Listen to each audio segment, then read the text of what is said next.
All right, welcome to the funeral for Lamar Jackson's career as an MVP quarterback. Nora Princiotti is here. We're celebrating it with Mallory Rubin, who is in just complete denial after a disaster of a Monday night game. What are you talking about? How you feeling? Go talk us out of this. Talk us out of Lamar can't win a big game. I feel fine. It's one game. It's week 3. Now, Is it ideal? No. But is any of your slander and cruel hyperbole justified? Also, no. I feel okay. I've been processing my emotions for a couple days now. And, one of the things that I've taken heart in is that the team seems to be doing the same thing. Lamar referred to the Chiefs as our kryptonite after the game. And I would just like to observe that if kryptonite impacts you, it means you're Superman. So I'm still feeling good. Nora, how did that all sound to you? Like somebody in denial? I'm just worried this podcast is going to get extremely personal. That was the most Mallory rebuttal I could think of if we're bringing it back around to superheroes and mystical, magical things. But I actually kind of agree. I think Lamar's fine. I'm not doing this whole the Ravens have a Chiefs problem. Like everybody has a Chiefs problem. I have a Chiefs problem. Yeah. I'm going to have a Chiefs problem on Sunday night that's right. As they're kicking my team's ass. No, the only thing with Lamar, I don't know how old he's going to be when he Lamar carried my fantasy teams last year. I still have a soft spot for him, even though I dumped him for Kyler Murray. The only thing that worries me is the same thing that worried me last year is like when he's down 10 and now I've taken away the strength that you have because now I know you have to throw the ball. I'm not convinced that they can move the ball down the field by throwing it, but I don't know if it's the receivers or him or both, or I don't know. Because I bet on the Ravens on Monday, and once they went down double figures, I was just like, man, I don't think they can come back from this. And how do I get rid of that feeling, Mallory? Well, I think it's important to remember that it was one of those games where just absolutely nothing went right. So if you think back to the opening drive, move down the field with ease until the puzzling decision to go for the field goal instead of going for it on 4th down. Yeah, that's tough. My cat is in the room just making an extraordinary amount of noise right now, by the way. So I assume he's also objecting to your Lamar stance. But if that gets too loud, let me know. You mentioned the receivers. Mark Andrews, tight end, obviously, but Lamar's go-to pass catcher. Rough game. 3 catches on 8 targets, a couple devastating drops. Hollywood Brown, 2 receptions on 6 targets. They just were not in sync. We're not on the same page. And I think the 97 passing yard game for Lamar, while it was certainly not his best outing of his career, the stats are harsher than the complete reality was. Also, the game plan was just not there. And that was obviously exacerbated by the fact that Andy Reid's game plan for the Chiefs and Bieniemy's game plan for the Chiefs was just flawless. I mean, the innovation, the invention on display, everything humming, the wizardry, they could do whatever they wanted.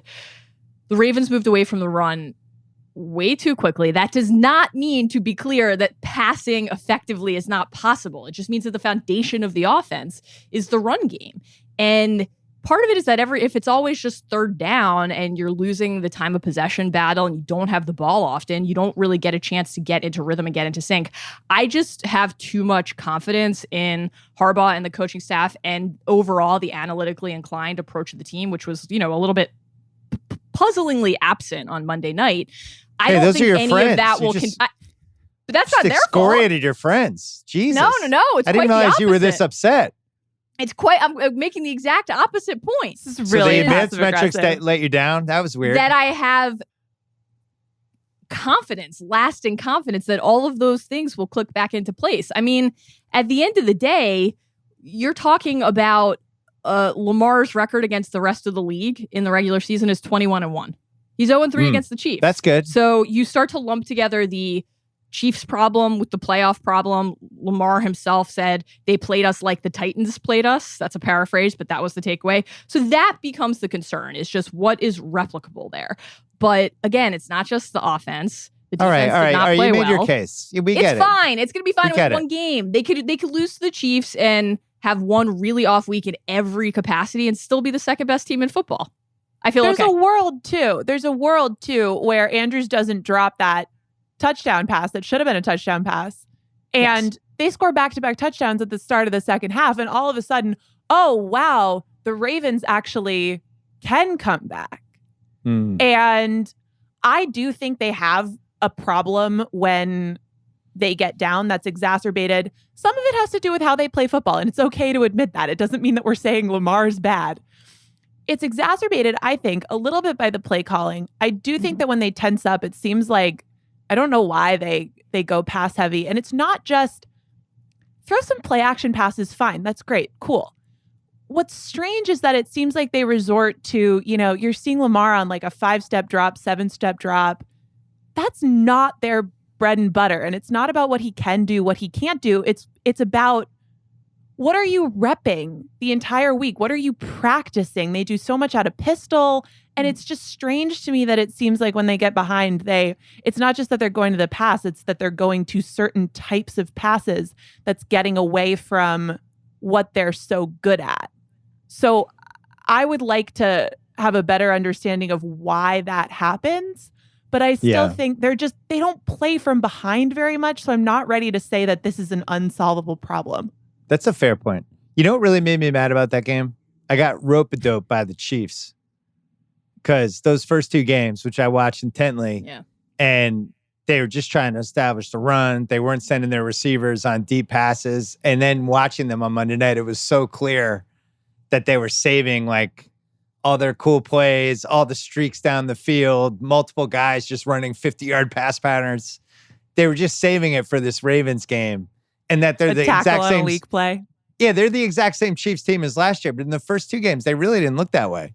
The Chargers, they had a lot of trouble with. And I think, they were doing the classic thing where they were just trying to get through that game and save it for the next game. But coming out of the game, I was bummed out because, I have some fantasies about the Patriots sneaking in there post Brady. Team of destiny, underachievers, the underdogs, Belichick's greatest achievement, all that stuff. Okay. And then you watch the Chiefs do that and you're like, man, Mahomes was 15 for 19 for 191 yards and 3 touchdowns against the Blitz. That's tough. Like, what do you do against that? That's the definition of impossible to defend. And I think you're right. Some of it is that, you don't necessarily need to break out everything against the Chargers. And some of it is, as Nora, you and Kevin have talked about this a lot. Like the beginning of this season was always going to be a little bit strange and halted because of the lack of a true preseason, the time to adjust. And the teams that have ultimately struggled with that less are the teams with established offensive schemes and established quarterbacks because they have that continuity in key areas, coaching and quarterback play. But it doesn't mean that everything's going to be perfect right away.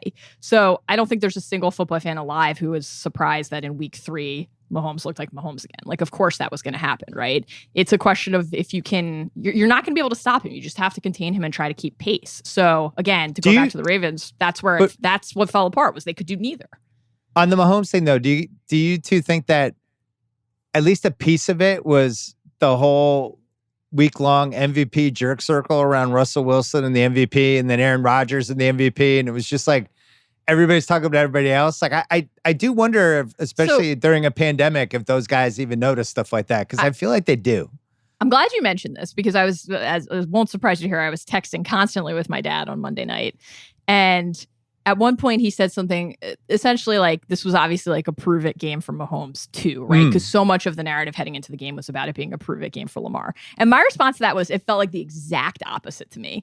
It felt like a Mahomes, like, I don't think about this at all game. Just a reminder that he is not really worried about that and is not concerning himself with who else is his nominal rival because he doesn't ultimately have one right now. Now, flip side of that is, of course, he's out there on Twitter with like, the I'll remember this, I'm writing this down emoji when the top 100 players list comes out. So it wouldn't be reasonable or accurate to say that this is not something that as a competitive person is on his or anyone else's mind. Of course it is. But I think that he's concerned about having a good season and winning another title. And I think he also probably has a lot of respect for Russell Wilson. Russell Wilson is the MVP of the season so far. Monday night did not change that.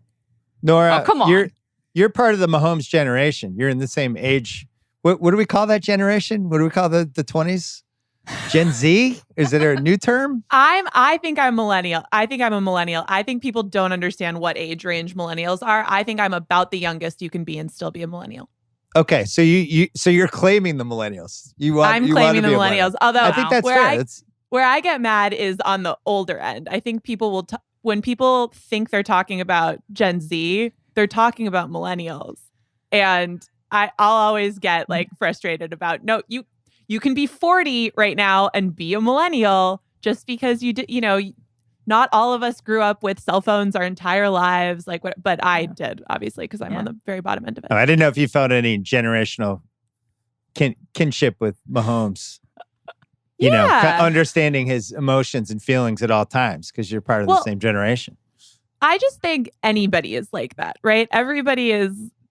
I'm always confused when people tell me they're not competitive. I think everybody's competitive, especially when you are online all the time and it's such a comparative thing. So relatively speaking, I don't get the sense from him that he's a Brady or a Rodgers where it's every 25 years ago, somebody said something that they took slightly the wrong way and they wrote it down and they're going to remember it forever and exact revenge. I don't think Mahomes is like that, but they all know where they rank on the lists. They all know who they're getting compared to. They all know what their draft status was. They all know all of that stuff. So I guess it's maybe somewhere in the middle, but I don't know that I looked at that game and thought that they like super had it circled. I just thought, you probably know this from following the Patriots. The funny thing to me was, that thing that happens in New England where they'll have, the Malcolm Butler interception is the best example, but something will go really right. And then afterwards, they'll kind of subtly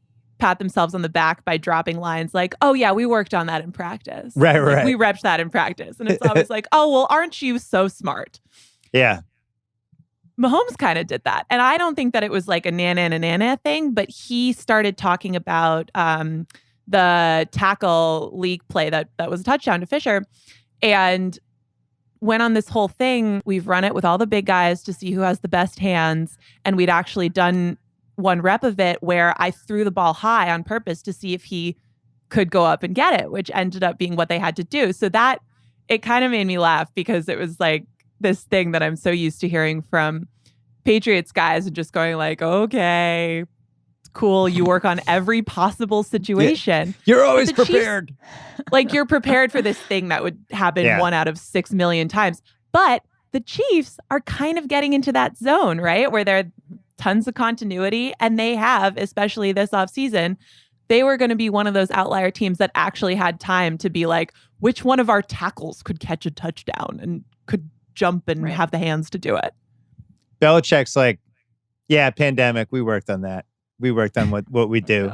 We had a whole 3 month situational football, situational trial about, masks and all that stuff. We were prepared. We were ready at all times for anything. Mallory, I theorized on Sunday's podcast with Sal that Aaron Rodgers, when the Packers drafted Jordan Love, they really were drafting the chip for Aaron Rodgers' shoulder. And it didn't, because that pick made no sense at the time. Because Rodgers, we still felt like he was a good quarterback for at least the next couple of years. And now they have Aaron Rodgers with a chip on his shoulder. You agree with that theory? That it was a deliberate choice to try to piss off Aaron Rodgers and then cite the competitive streak within? I don't think it was a deliberate choice. I think it was an unexpected, delightful benefit. There's no doubt that it's the clear boon and net effect. I mean, that seemed apparent from the moment it happened that it was going to trigger this return to form, the dragon fire within, and or trigger just this aging diva who, it turns into like Desperate Housewives season 5 where everybody's just fighting with each other. Everyone's threatened. It could have gone that way too. I was prepared for either scenario. Well, that seemed like there was a brief moment after the draft, certainly, where it seemed like a lot of the talk in media circles and among analysts was like, what will the effect of the potential drama be inside of the locker room? And that part doesn't seem to be there at all. So it's kind of the best of both worlds. Aaron Rodgers is determined to remind everybody that he's still one of the best players in football. And that's specifically the version of Aaron Rodgers that we're getting now, which is pissed off, ready to prove something. Not that he needed to prove anything in the first place, is one of the most thrilling things that you could have the pleasure of watching as a sports fan. And LaFleur is out there coaching like hell, and they don't seem to all be mad at each other all the time, at least not in a way that's filtering into the public sphere. So, I mean, they look like one of the 4 best teams in football right now. Or we always have the Rabbit team in September, right, Nora? The team that we always get excited about, 1 or 2 teams in September that by the time we get to Thanksgiving, we're like, oh man, remember when we thought, I do feel like there's a little of that with Seattle, because Seattle has no pass rush at all and not a very good secondary. And I don't know if that's sustainable as a real contender. And you go back and you actually look at those games they had, they could have easily have lost the last 2.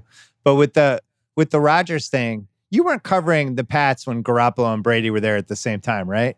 Were you, Nora? Yeah, I was. Oh, you were. So what was that dynamic? Could you sense that was a strange dynamic, or were you not sure, or was it fine? It was weird. It was, you could tell it was weird. They weren't, no one's fighting in public. It's totally fine. But when Brady was suspended, you could tell that everyone was a little bit on edge. And the funniest thing, I remember it was in training camp. So it was before the suspension started, but it was some practice, and Jimmy looked really good on a few scramble drills. And this little mini narrative pops up about, well, he can do some things that Brady can't do. He's a little athletic. Look at this guy. And it gets into the water stream, and the players know that it's in the water stream. So all of a sudden, this is like blinking red light. Do not engage. Don't respond. Don't feed the beast. Don't do anything. And Gronk is in a big scrum of people, either after that practice or it might have been the next day. And I laughed so hard I cried when this happened. Everyone's going at him, just trying to get him to say something about, Jimmy's really good at that and Tom's not as good at it. What do you think about that? Do you think that in the first 4 weeks, that's going to give you a little extra wrinkle, whatever. And he's not taking the bait. He's not taking the bait. People keep going at it. Finally, he does that Gronk laugh and just goes, I make the best scrambled eggs out of everybody. And runs away. And it was this totally nonsensical, just weird, perfect Gronk moment. And so in that sense, it was just heartwarming and perfect. But it wasn't like we would see the two of them interacting and there being tension there. But there were just a lot of answers to questions where Tom would kind of hint at, well, it's not my job to coach him. Jimmy would kind of hint at, well, I get my coaching from other people. And you could put things together where it was like, okay, well, these aren't 2 best friends we're dealing with. And I think that's probably, with they would both ask of those guys, think of how they got their jobs. With Rodgers and with Brady, think of how they got their jobs. True. Well, I don't know why it would be any way different. Yeah, the media would always be like, Jimmy, what kind of a mentor has Tom been to you? And then he'd have to have some stupid answer that you knew he was completely full of shit. I always enjoy when this happens, but I do remember the Malcolm Butler, the big interception that won us the Super Bowl. And NFL Films had that sideline shot of Brady freaking out on the sidelines when they won. And he's jumping up and down, and Garoppolo is jumping up and down behind them. And there's this one split second where it seems like they're going to hug, and he kind of sees Jimmy and then turns and goes to hug whoever, just whatever live body was on his left. He just didn't even want to be in the jump up and down hug with Garoppolo. And that was when I was like, oh man. He's hugging the guy with the Microsoft Surface tablet. Yeah, he was like, hey, there's somebody who's close to my height. Oh, there's that guy. Did you feel this, Mal, in Baltimore when Lamar was trying to unseat Flacco? Another Hall of Famer. Boy. Was it same kind of vibe? Wouldn't be a BS pod without a Flacco mention. So thank you for continuing our proud tradition. I defended Flacco more than you. Oh my Flacco God, was easily 4-0 for you in the playoffs, and you turned on him in 6 months. Turning on him requires a change in my stance. I don't think that ever happened. I was pretty consistent throughout. Well, he won you a Super Bowl. Well, he was on a Super Bowl winning team. That is a more accurate framing, I think. Yeah. Thanks, Joe. Thanks, Joe. Thanks for the ring. Do either of you have an NFC team you have become enchanted by? Is it Green Bay? I'm still more enchanted by Seattle just because I think even if their defense is bad, it makes me confident that they will continue to let Russ cook. Yeah. The Russ thing is just so fun. And it's not just Russ, it's who he's throwing to. I mean, watching Lockett and Metcalf, the necessary requisite asterisk now for when Metcalf is not fucking up a 63-yard touchdown, like that point aside, it's so electrifying. And the fact that their defense is quite sieve-like at the moment has, of course, contributed to this bizarre circumstance where for so many years, anybody watching the Seahawks was just like, why won't they construct a team that is built around the idea of Russell Wilson being one of the best quarterbacks in football? The guy that everyone else is terrified of. Yeah. And the fact that the defense is letting up so many points has helped to finally trigger this consistent onslaught of gorgeous Russ rainbow touchdowns. It's so much fun. But Nora, I thought you were going to say another team. I thought you were going to say the Rams because you're all in on the Rams right now. No, so you love an offensive line. That's what they say. I have a very complicated position on the Rams, which is that they're very good, but it kind of stops there. But I think they're so interesting to me right now because, like, think of this roller coaster that we've been on with the Rams the last 2 years, right? Like 2018, they're the next big thing, best offense in football, maybe not the Chiefs, but everything is going right. We're obsessed with Sean McVay. We think Jared Goff is, deserving of tons and tons of money, and it's great. I was with you until that last point, but continue. Carry on. Sorry, it was a stumble. Keep going. Think that was consensus. That was consensus in 2018. Consensus with the millennials? Is that a Gen Z take after all? Yes. Patrick Mahomes and I got together and we talked about it. And we thought Jared Goff is a great quarterback and they should pay him a lot of money. Yeah. Among football fans who love 5 yards per attempt, that was the consensus. Yeah, and an occasional deer in the headlights. But keep going. It was going well. 2019, it all falls apart, right? And I think it felt so precipitous. Sometimes I forget that they went 9-7. I was going to say that's why I picked them to win the NFC this year, because last year people act like they were 3-13. They were 9-7. It really. Yeah. So that's what's fascinating to me is that, like, they were so high and then so low and they really weren't that bad. Right. And it was for a pretty simple reason, which was just that everybody on their offensive line got hurt. Right. And if that team can't run block in that offense, which is built on the run and the pass all looking the same until, defender X is just confused and running the wrong way, they can't do anything that they want to do. Right. So it's like, there was this very clear football answer for why they were struggling. Plus Wade Phillips. That was the other one. He kind of died last year. Yeah. Right? I didn't think... it happens. He was like 70. You can't be a defensive coordinator until you're 100. Like, at some point, you're not going to have it anymore. Wade. I want to be very clear. Wade Phillips is alive. Well, I mean, died as the football coordinator, asset. I know, but people get confused. But yes, they did. Fair. Somebody's listening. Wade Phillips is dead? What happened? It's like, no, he's now retired. He's doing great. He's having a nice, calm, Texas somewhere probably. But some of those linemen that got, trial by fire reps that didn't go so well last year, they're playing a lot better this year. And it's like the switch is back on. And it's not a bad year to be in the NFC, right? Because I still really like the Seahawks and I like the Packers too, obviously. And I would take probably either one of those over the Rams because I just trust their quarterback so much more. But all of a sudden, it's like, here come the Rams. And I just can't think of an example of something that we've gone so high, then so low. And the reasons have been kind of clear if you just drill down to like level 2, but we're all on level 1 where it's like, is Sean McVay a genius or is he not? And it's just it's been like a very funny sort of few years of narrative. That's kind of internet culture, right? Sean McVay, genius. Sean McVay, overrated.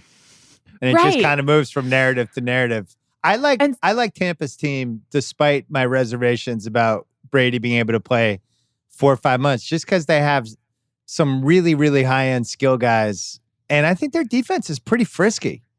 You know, Totally I do frisky. think they can do some stuff, and you know, even like as a fantasy football defense, they're gonna have games where they're gonna have like 20-point days against the right team, and you know, I don't think that division is particularly hard. Yeah. I don't think the NFC East is an abomination, and there's just not a lot of good teams. So you almost have to look at it like who has talent. It's not even like football teams. It's like who has like 9 really talented guys. Tampa. So Mal, you agree with me on that one?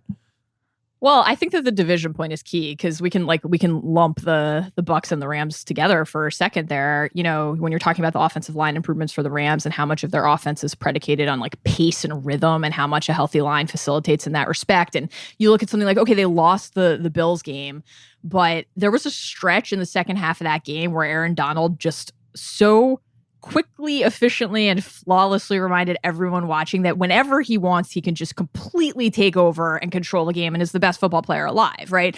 But then you look at their division, and every team in that division, even the Niners, who have been riddled by injuries and really had a rough start to the year, all of those teams are still good. I mean, the Cardinals, you know, you both have talked about a lot on your pods this year, are obviously electric and so fun to watch. We've already talked about the Seahawks. So then you swing, and the Bucs, I don't think are as confidence inspiring as the Rams, certainly the Seahawks, but Drew Brees looks 100 years old so far. I don't know if that will continue to be the case, and obviously getting, you know, a healthy Michael Thomas back and other things like that could help. But Panthers do not look like a good football team this year, and the Falcons are one of the disasters of the season so far. You know, there's a handful of 0-3 teams or 0-2-1 teams that you would lump in with the 0-3 teams because in some ways they've been even worse. Talking about the Eagles, of course.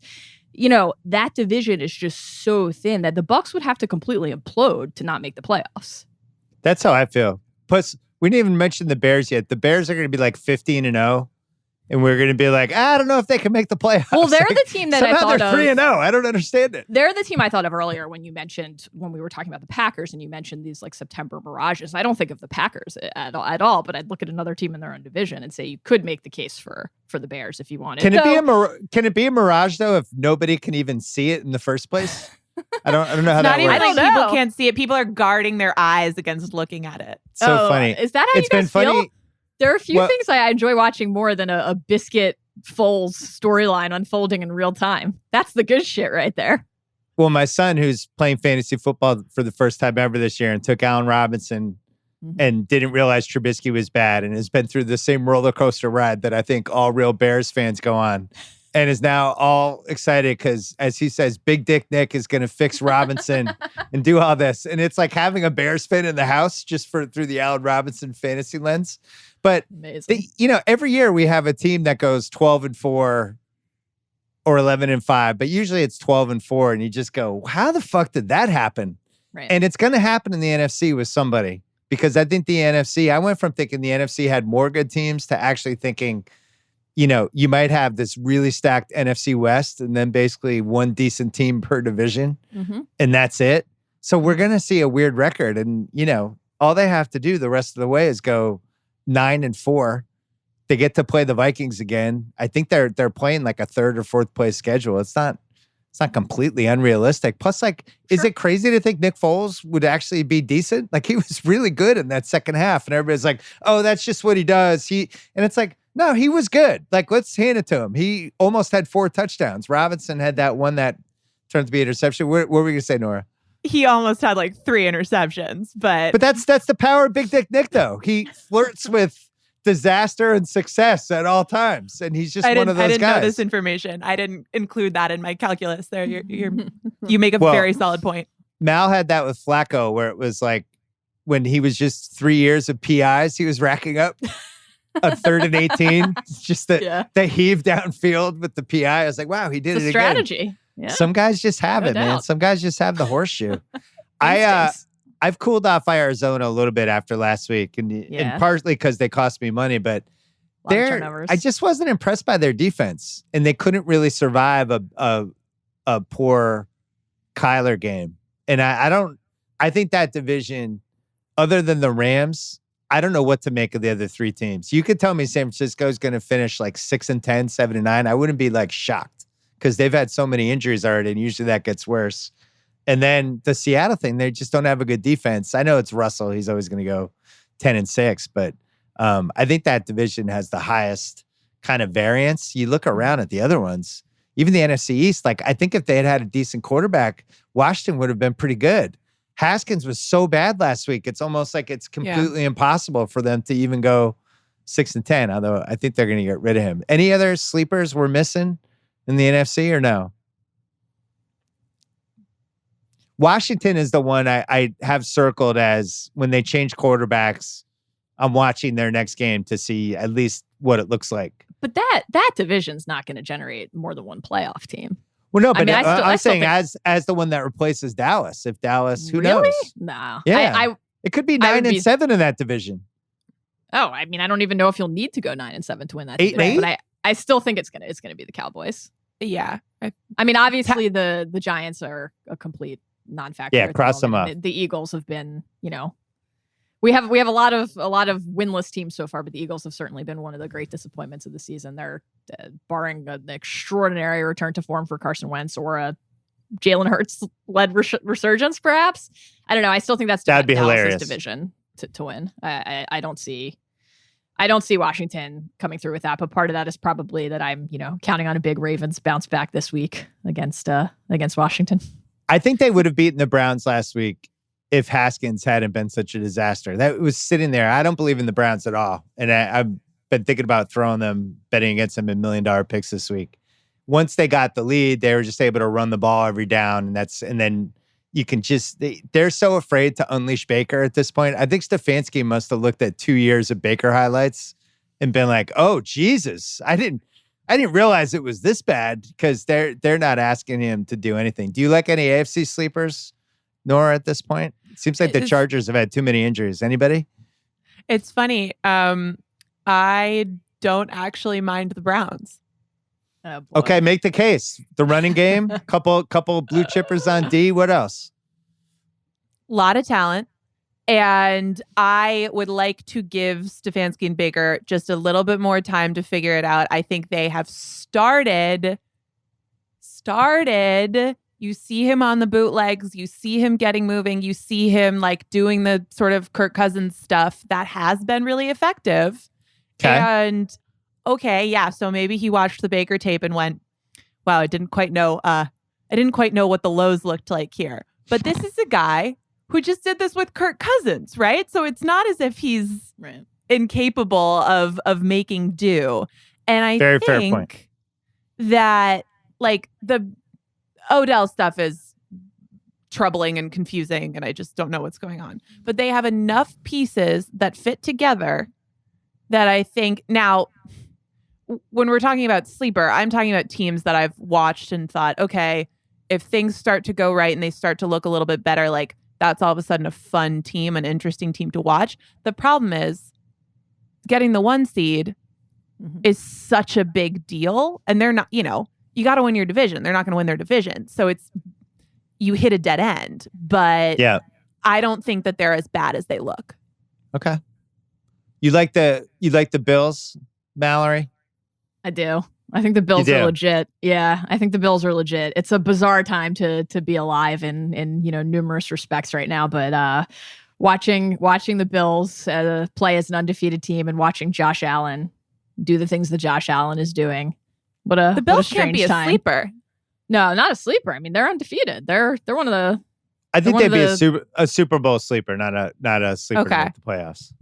This is like the football version of multiple years in, nobody knowing what Apex Mountain means. What do we mean when we talk about a sleeper here together? Exactly. That felt like a dig.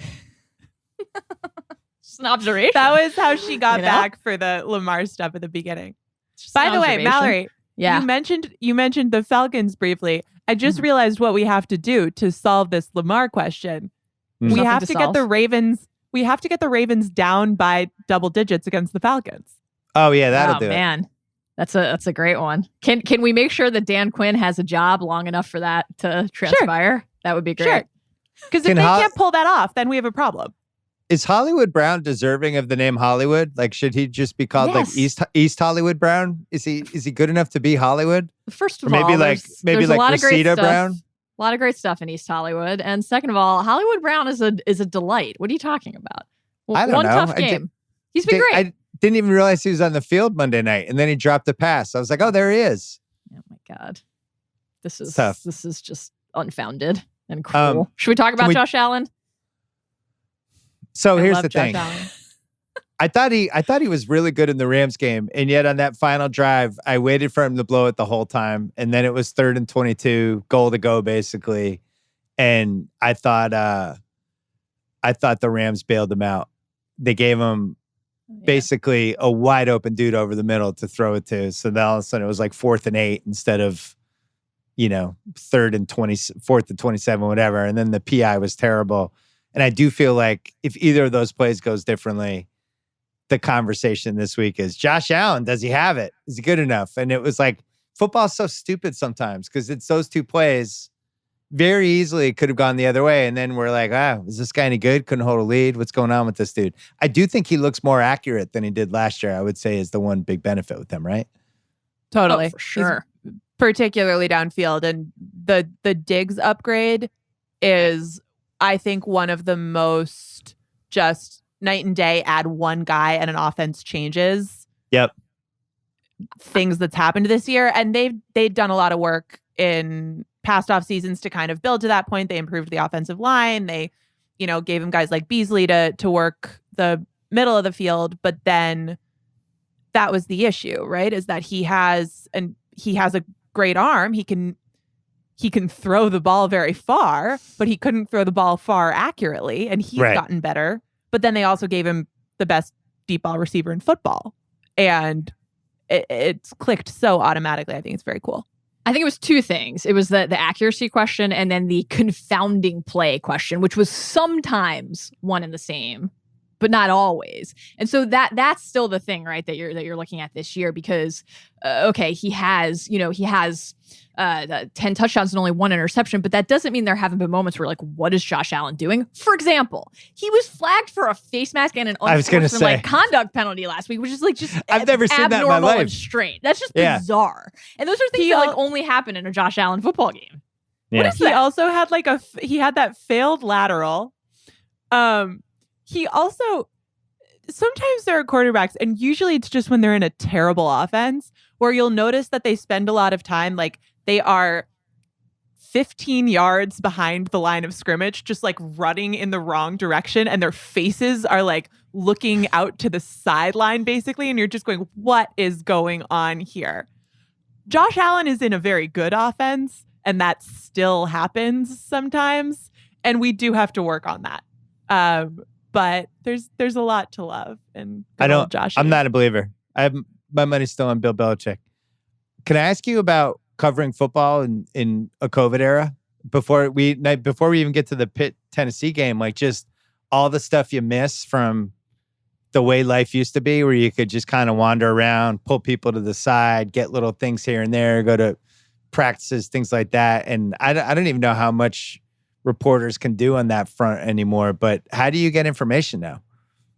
It's funny. It's like you have to rely on people that you already know really well a lot, but it's also, you kind of have to rely on like the big swings, right? Like there used to be kind of two different ways that you would talk to people. You could talk to people you have a scheduled interview, or you make sure that someone has a decent chunk of time to talk about a particular topic and like really, get a lot of follow-ups and get in with it. But then sometimes you're doing stories where whatever the topic is, maybe it's a trend, maybe it's a person, you want to supplement it by just, if you're in a locker room, go around and ask 15 guys the same question and just see how they answer, see what comes up, see sort of, you're basically taking a poll, right? Like sometimes it's, is this a thing or am I sort of off base with where I'm going here? But you just do these like little sort of fishing things and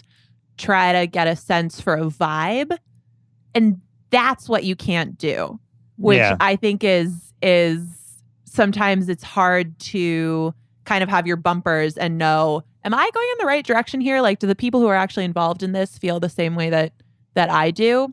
It's not actually that hard to get someone to spend 10 minutes on the phone with you or spend 45 minutes on the phone with you if that's what it takes. Like those things, people still have a lot of downtime to fill, so they're pretty easy to get in that sense. But the little ones, those I miss, and I didn't realize that I was going to miss them. Is a Belichick press conference more boring in person or on Zoom? I think he actually kind of likes Zoom. Oh, I bet he does. He's crushing it on Zoom. Crushing it. He's like, I think he sort of feels proud that he's learned something. And, he's wearing his ripped up hoodie and having a good time. And then amazing. Like, he can do the handoff and then Cam slides in and he's wearing his hat and I don't think he minds it. It would be funny if he got into it and had like a Zoom background like Mallory's background right now. And it was like shots of him and his family and all that. How many Belichick family members are we up to on the coaching staff now? It's just 2 still, right? 2, yeah. No grandkids on there yet or anything? Any cousins? Not yet. I think the grandkids are very small.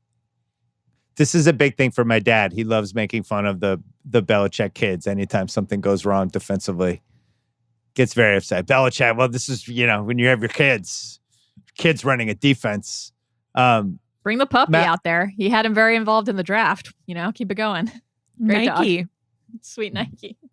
You love that. That made Belichick human for you for once. Oh, I loved it. So they didn't cancel. They moved it. The Titans-Steelers game. We were waiting for this moment to happen. And the league handled it exactly like we expected they would. They just keep the machine going, switch the bye weeks around, do it. I'm sure it'll happen again. Did we learn anything, Mal, from this whole week? Any new lessons that you didn't expect? I mean, I'd be curious to hear, Nora. You wrote a piece for the Ringer today about this, and you did a lot of reporting in the preseason in particular about COVID protocol and how the league would handle the, I guess, simultaneously predictable and that this seemed inevitable, and also the inherently unpredictable aspect of how this is unfolding in real time. I think that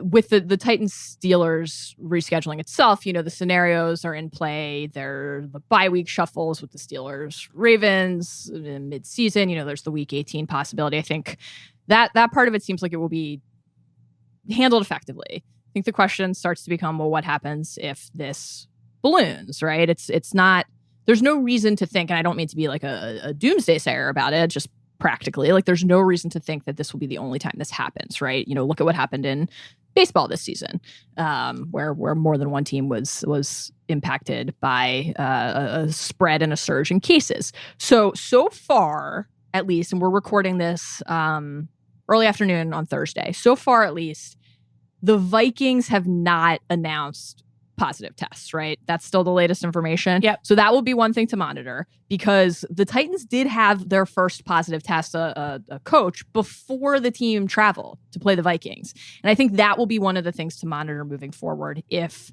and hopefully this will not happen, obviously, but if there is ultimately positive caseload in the Vikings organization, why did the Titans travel if they had a positive test, et cetera? So hopefully that does not come to be. Then you start to look at like a kind of a wider web, a story surfaced on Thursday morning that the driver who had been driving the Titans in Minnesota was also the driver who had been driving the Astros when they were in Minnesota to play the Twins in the baseball playoffs. Everybody seems to be saying that is, the contact tracing has been effective. There's the story with the Raiders about the charity event where certain players were not wearing their masks this week, and the league is looking into the protocol in that organization and whether it is being handled effectively. Obviously, numerous coaches and organizations have had fines, hefty fines levied against them so far this season for failure to wear masks in a high-profile situation. And like, again, I don't want to be like super glum and intense here, but I think it's like it's very tempting when everybody's watching football together to like make fun of Andy Reid's face shield for fogging up and have fun online and make memes on Twitter. Like that's part of watching sports in 2020, right? You have to find joy where you can. But I'm like, good for Andy Reid for wearing a fucking face shield. Like, hopefully everyone starts taking this as seriously as they should, and this can be limited and capped. I just hope everyone's okay. To be fair, Mallory hasn't left her apartment in 7 months. and has just been eating tuna fish and tomato soup and I have tap had water. an just extraordinary amount of soup. That is true. That part's true. It's unbelievable. Nora, she's got her Zoom background on because behind her is just like canned walls goods. of soup. It's just empty cans of tuna fish. Nora, what did you learn from this whole week with the COVID stuff? So we actually haven't learned it yet, is the thing. Because what's going to really tell us what's going on is tomorrow, when they get Thursday's round of testing back, both in Tennessee and in Minnesota. And then in particular in Minnesota, and then the next couple of days. Because if we're talking about Sunday as the time of exposure, the median incubation period is like 4 or 5 days. So we're not there yet. And with a group that size, the fact that none of them have tested positive, the Vikings, and I think 48 of them, the NFL's contact tracing devices said were in close contact with guys from Tennessee who ended up testing positive. If it's 48 of them, some of those guys they would come back positive before the median incubation period. But it doesn't mean that they've ruled out having an issue there. So when they originally said that the game wasn't going to be on Sunday, it was out there that it was either going to be Monday or Tuesday. And that was always a red flag, because really what they were saying is this game's not going to be Sunday. Yeah. We'd like to buy a little bit of time so that we can figure it out, but it's not going to be Sunday. And we need to tell the Steelers in particular, keep practicing, change your schedule, do whatever. The thing that I'm curious about is if they will change a policy that they've had to not test on game days, because they're testing every day, but they're not testing on game days. And I don't know if this is a to B cause and effect, but what comes to mind is what happened with Matt Stafford, where he had the false positive over the summer during training camp, and it caused a lot of anxiety both for the Lions and for Stafford and his family, but also in the league about, okay, so what happens if we get a false positive? And so they don't do it on game day, because if you get a false positive, then you don't have time to rule it out. Yeah. So there's a possibility that Cam Newton or whoever gets a false positive, has to miss a game, and then they realize that nothing's actually wrong. But then now we're seeing the flip side of that, right? So one possibility, and this isn't coming from anybody that I've spoken to, but just thinking it through, why couldn't they just do day of game testing if either team has had someone test positive in the week prior? Seems like you're not using a ton more resources to do that. It's not like you're not going to have tons and tons of false positives. So I wonder if there'll be a change with that policy, because it seems like maybe some of this could have been avoided. But I think we also see that it's a tough thing, right? And they'd done they'd had so few cases that I don't know if people got complacent, but maybe they did. And once you have a few, it's really hard to stop. It's not hard to stop if you're in a bubble, right? We've learned this. But once it gets in there, it's really tough. So I think we just have to see what happens the next few days. And if it starts steamrolling, then I think probably that week 18 situation is more likely, because then you start wondering, okay, maybe there's going to be more than one game that has to be moved. But otherwise, it seems like they have options to shuffle the bye weeks. And if they can tamp it down, they can tamp it down. But I just don't think anybody's sort of out of the woods yet. Week 18 is definitely happening. I wouldn't be surprised if week 19 happened. I'm sure they have two swing weeks built in there if they need them. Because the other thing is, NBA won't be back by then anyway. Football can own as much of the calendar as they want. And if they need to move stuff back 1 week, 2 weeks to get everything done, they're going to do it. What do they care? And they can get 1 weekend. It's just more money for them. Right. And they can get 1 weekend without moving the Super Bowl. But even if they needed to get 2, they have alternate dates reserved for the Super Bowl if they need them. So, right. One person who's never getting COVID is Mallory, who is like Desmond in Lost and has not seen another human being in 7 months other than her husband. Just a couple things I will observe that, though it said quarantine on the hatch door does open. and Desmond is exposed to the elements. Now, we'll leave all Good of the point. other details about the quarantine plotline on Lost for another podcast and another time. But, don't jinx me, because I'm taking it very seriously and trying to be careful. But I'm very paranoid, as you know. Bill, I'm an asthmatic. I don't want to get sick. I don't want anyone to get sick. I want everyone to be healthy and happy. Mallory was the first person who carried around Purell that I think I've ever met. Way back when. Oh, You were on this early. You're way ahead of your time. Love a hand sanitizer. And she Are never we talking passed. about like January, or are we talking about years past? Oh, we're talking like mid 2010s. For a couple, I don't know exactly when I started doing this. Wrong For with a while at the office, long before any of this, I had taken to trying to avoid touching doorknobs whenever I could. She would wipe off doorknobs, use her t-shirt to open the door, and we would be like, "What are you doing?" She was way ahead of her time. I don't want to get sick. I just don't want to get sick. I got a lot of work to do for you, Bill. That's how I feel the same way. I've only seen a couple people. It's so funny to learn these things because I feel like, Mallory, we seem normal on the surface. Like, yeah, we're not. Certainly not. Speaking of not normal on the surface. All right, before we go, Mallory, best thing you've watched over the last 10 weeks. Oh, wow. Yeah. Best thing I've watched over the last 10 weeks. I intentionally don't prepare her with stuff like this because then she'll obsess over it and think about it for way too long. Stuff like this, he means anything we're going to talk about on a podcast. But, yeah, stuff like this. Yeah, any topic, basically. Best thing that I've watched over the last 10 weeks, Nora has actually heard me talk about this already. Avatar: The Last Airbender and Legend of Korra. 2 animated fantasy shows that take place in the same universe. Old Nickelodeon shows now on Netflix. Just phenomenal.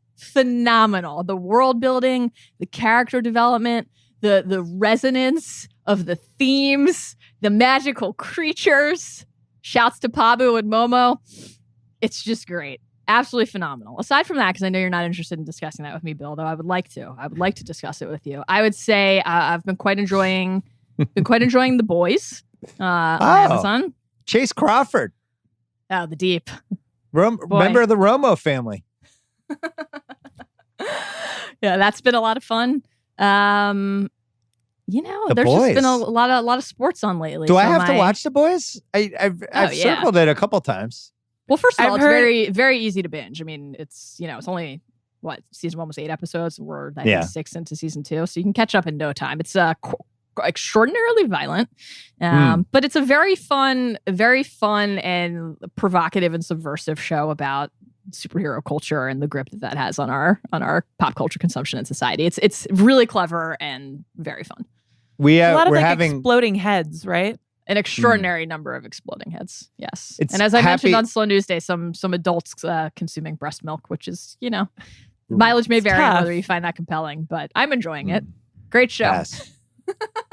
It's happy times in the Simmons house right now because, first of all, South Park came back last night. They did a pandemic episode, which my son was out of his mind about. But he's been binging Fresh Prince of Bel-Air, which is something I've wanted for a while. And it's been finally happening. And it's the theme song's just on all the time in the house. And every episode I walk into, I end up sticking around for 15 minutes. And it's just nice to have all of those people in my life. I missed a lot of them. So he's enjoyed that. There was recently a Fresh Prince Air Jordan 5 retro release drop. Ooh. I tried to get it, but I got fucked by the sneakers app, as always. Yeah, the bots took you down. I forgot how many cameos are on that show that are just like so specific to that era. Like there was one show we were watching, it was just Bo Jackson just showed up. There's no real reason for it. They just like shoehorned him in. Incredible. And it was like vintage Bo before he heard his hit, Bo Jackson. Nora, what are you watching? Do you want to talk about your Instagram show? Yeah, this is great. This is a perfect setup. Okay. So there's a show on Instagram Live called Let's Fucking Date. And it's phenomenal. And I love it. It's on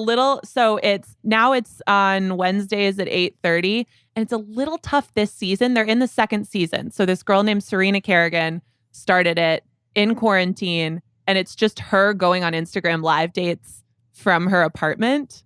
Amazing. Okay. It's incredible. It's like, so she has, a producer or somebody, and she's done this all herself. Find someone. They've had a couple like Bachelor Universe people be the dates. Like, I don't know if you remember Iggy from Rachel Lindsay's season. He didn't last that long, but he was on there. He was one of her dates once. And so they just, because you can do the IG Live like split screen. So you just watch the live and they go on a date and they're not in the same place, obviously. So it's totally like socially Where do they distant go on and a great. date? How do you go on a date if you're not on a date? Okay. So she's like sitting on her couch. She's got a drink in her hand. And this dude is like also sitting on his couch in his setup at home.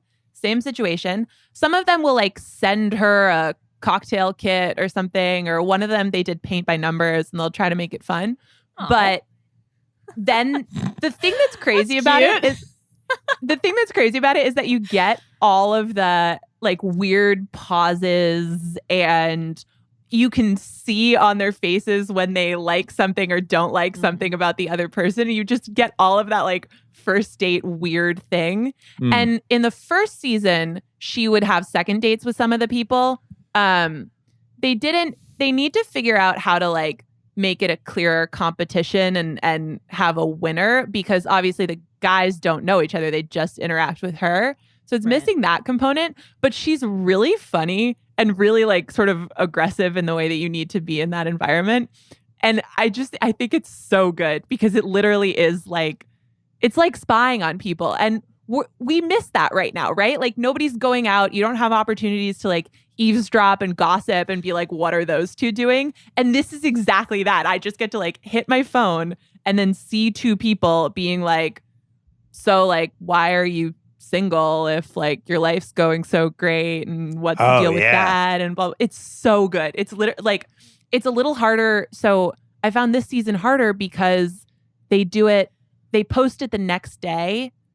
But if you don't watch it live, you can't just like, I can't click into it at 9:30 p.m. on Wednesday. I either have to watch it right when it's on or I have to wait a day.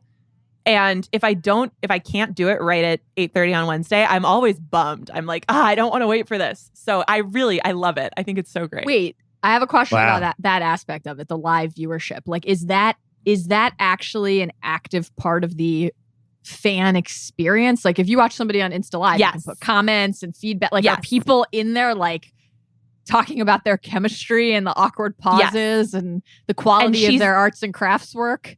She's like always saying to the guys, she's always like, don't read the comments. Stop. Look, I can see you looking at the comments. Don't do it. And they're mostly pretty good, but there's also, so after she goes on the dates, and usually a standard episode is 2 dates.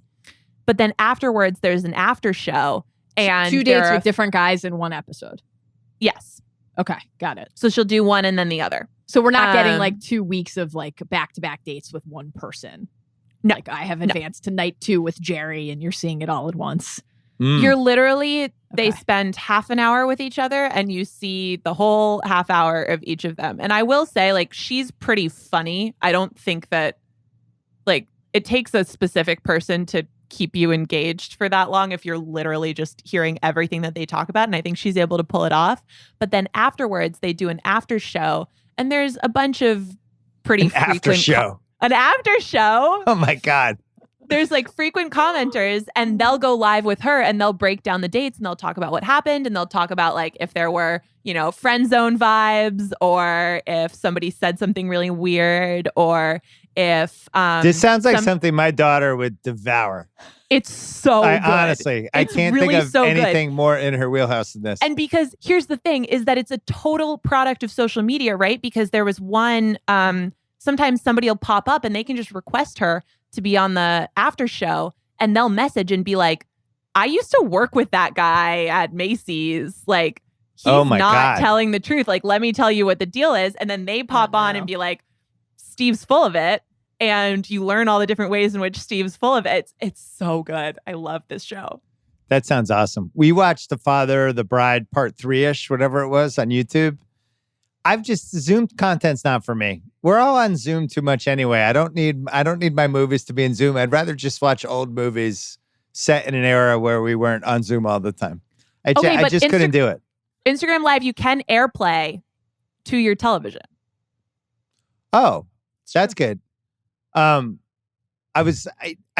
dawned on me if the pandemic never if it doesn't slow down for the next year, I don't know how they're going to keep putting out movies and TV. Like I saw Billions got renewed today. It's like, what are they renewing? They can't film it. Some productions have come back. I think the question is, the ones that require like the Falcon Winter Soldier, Disney Plus, they got to go back to Prague at some point, right, to finish filming for that. Oof. Like, when's that going to happen? But there's a lot of TV that has been made over the last stretch of time pre-pandemic that they're still going to be able to put out. It's like when that well dries before it's regenerated from the full return. It's going to be a hole. What's the lull going to be? Yeah. Let's Fucking Date is going to be winning all the Emmys. Let's Fucking Date sounds amazing. Bachelorette comes back in October. Right. We're just a couple weeks away from Claire. Wait, which one's Bachelorette's first, then Bachelor? Bachelorette first is coming back. It's a different schedule than usual, but they're going to be airing it. I think it begins October 13th. I want to say The Bachelorette. That sounds right. Yeah, where the COVID virus isn't the only virus you need to be afraid of. 25 sleazy bachelors in the house. They screen. They test. I think that show is going to have its biggest season ever because it's going to feel relative. It's going to be like when sports came back, where it's like, oh, this feels kind of normal. When we have this, it's like a communal show. Yeah, the dates will be weird because the dates are going to be like, hey, let's go in the backyard, and that's going to be like a group date. Because where are they going to go? Or let's go to Santa Monica Pier. Nobody's on Santa Monica Pier. There's literally 0 people. Like, I don't know what they do, but it'll be nice to have it back. Can't wait. They go kayaking. Kayaking. Yeah, interesting. Nice idea. Nora, what's Boston like right now before we go? My dad said it's pretty depressing. All the bars and restaurants are pretty much closed. It's funny. I don't know. I guess I don't find it. A lot of places are closed, but a lot of places have outdoor setups. I think it's okay compared to this time last year. Yeah, it's super depressing, but a lot of places have rebounded, or at least figured out ways to sort of carry on a little bit normally. Like, some of it was a little weird, like which bars sold enough food to be able to start having outdoor things. Yeah. But I think people are okay. Like people seem pretty responsible. The infection rates are pretty low. So I think there's a lot of people just trying to take advantage of the last chunk when it's nice outside. But walking on the Esplanade, I haven't been out. I don't know what like the restaurant scene is like too much because I kind of steer clear, but it seems like people are doing okay. I hope. I can't imagine the Boston bar scene without super crowded bars with drunk guys spitting all over each other as they talked. Yeah. I know that's been eliminated completely. Well, that was and this is very regional, but like near me, one place, Beacon Hill Pub that I love, they've figured out an outdoor situation. But there's another place. By the way, that's hilarious. Because Beacon Hill Pub, Beacon Hill Pub is just like, if you're not indoors, like you're not. The whole point of that is everyone's indoors. You're just super sweaty and you're covered in other people's spit as they scream over whatever terrible music's playing. Right. And that's like, so there's a lot of places that are like that where I guess I just walk by and go, I'm happy that you're able to do something. I'm a little confused about how this is going to work when there's 8 seats like on the sidewalk and that's all that we're doing here. But and then some other places like just still haven't done anything. But what I think everybody's just sort of like bracing for winter. Mal, like what that's going to be like. I did an outdoor dinner last week with a friend of mine. We weren't within 10 feet of anyone else. It was actually kind of great. That sounds lovely. Being outside rules. It felt super normal. I really enjoyed it. It was weird every time the waiter walked up with a mask and was like, here's your veal parmesan. Oh, you mean at a restaurant? I thought you meant in a yard. Okay. I went to a restaurant. Yeah, it was great. We weren't within 10 feet of anybody. And it was a big enough kind of outdoor thing that it just kind of worked. It felt normal for an hour. Good. Now we're back on Zoom, which is basically our entire lives. This is really fun. Nora, we can hear you on Sunday nights with Kevin Clark on the Ringer NFL show and on a bunch of other places. When you pop up on the website, you're writing great pieces for us, all that stuff. Mallory, Mhm. You're just Mallory. You're the editor-in-chief. And you have some things up your sleeve as well coming up. Yeah, We'll see. Rumors of a couple more podcasts, things like that. It was good to see you guys. I'm sorry about Lamar. There's Hopefully nothing he to can be shake sorry this about. off. I'm really Everything sorry is about fine. Lamar. I'm I so believe sorry in about Lamar. I believe in the Ravens. Everything is fine. I wish you both well. I hope that you enjoy the Vikings Texans don't trade your best receiver bowl and all of the rest of the games. Happy week 4. Bye, Nora. Bye.